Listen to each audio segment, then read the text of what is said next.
kuan sa dong kanang recently sa akong ibawan sa Facebook pa. Ang call center ko ako na ng trabaho sa mga daghang kabit. Tama lang ka sa boy. Kana ba ito na input? Okay, akong mahatag ba ito lang? Agree ka na daw. Ay. Hindi mo sa ingon ko nga, agree ko nga sa BPO. Agree ko, because ang kana magungingan ng mga butang, it happens everywhere. It's just So, that. agree ka na it I happens. totally agree. And it's, Na-experience ka na daw. Kadaghan na. I just wanted to kanang clarify lang ba. I mean, not really clarify, kaya di mo ni maklaro gyapon nila sa depende magyapon na sa tao unsa lang pagtay. I'm not saying that I support those kind of things, ha? Ang ako lang is, I just wanted to kanang add lang ba. Nganong BPO permiyan tirahan ifing it happens everywhere. Diba? It happens everywhere. Let's be honest. Back in the day, katong OJT ko, dahil lang ko masulti asa, naamsa dito, nag-away ka sa parking lot, gani. Di man to BPO. They process paperworks. Nya, di ba?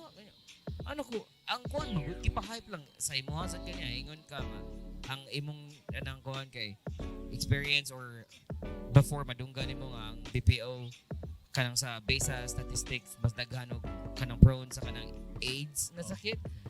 I mean, ang kanang AIDS, it happens everywhere, minsan. Kipahype lang dyan nilang, mainstream, magod kaya, BPO, magod center, magod sa attraction. Kaya lagi, dili tanan parents, magod mo support, anang kailangan na kong trabaho, ana. Kaya lagi, unhealthy daw sila. Unhealthy daw kaya ang BPO.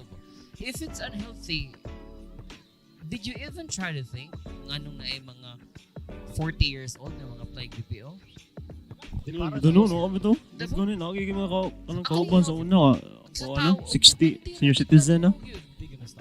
Depende mo gid. May anong pasingin lang man imong trabaho.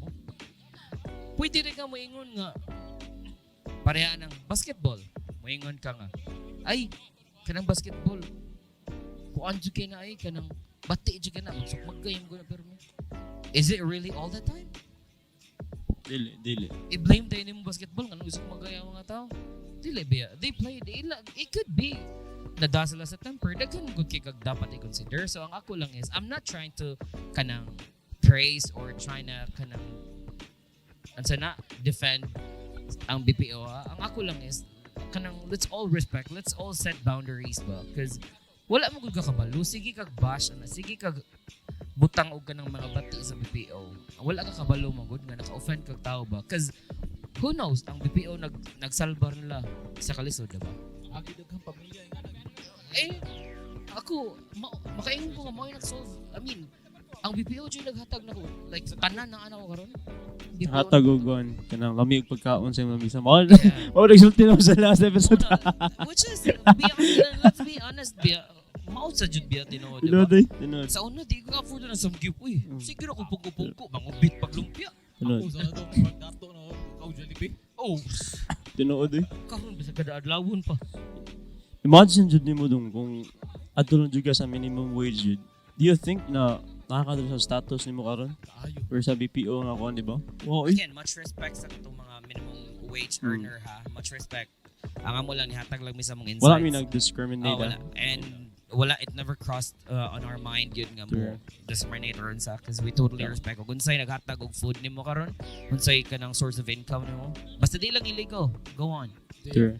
Ano po ang BPO po dapat ilag yun ang kuha ng BPO kanang ilang I-down dili kanang ilang sa tawag yun ng work i-try nila ang BPO industry ba kay para makabawas lang sa netabo sa sulod. Sa dagat sa panahon magunato karon more kanang technology na to ba kanang high-tech na kayo niya ang sa BPO work prepare ka ba kay Yeah, and it's not easy, I'm telling you guys, it's not easy. Kay aside from kanang skill, ang pinakalisto jud kana jud duwaon nimo yung emotion. Og need mo i-fool yourself nga wa kay problema with is really lisod kaya, di ba? TL absent ko kay kuan, maingon nimo TL, that's personal. Right. Find a way to set that aside. Saan ka na pati ka cool kailangan kuan wala kay pero pa-BPO ka dapat happy ka sa call nimo iwa kasi mo TL. Di na ako sa una no, bago pa ba? Bisa pag ganang suko na kay sa call, kanang you have to smile. You have to make sure that imong voice kay polite, di ba? soft. Pero You have karon to dong maintain your composure. pisting yawa am day kada. Abnormal bugo ni kasamira.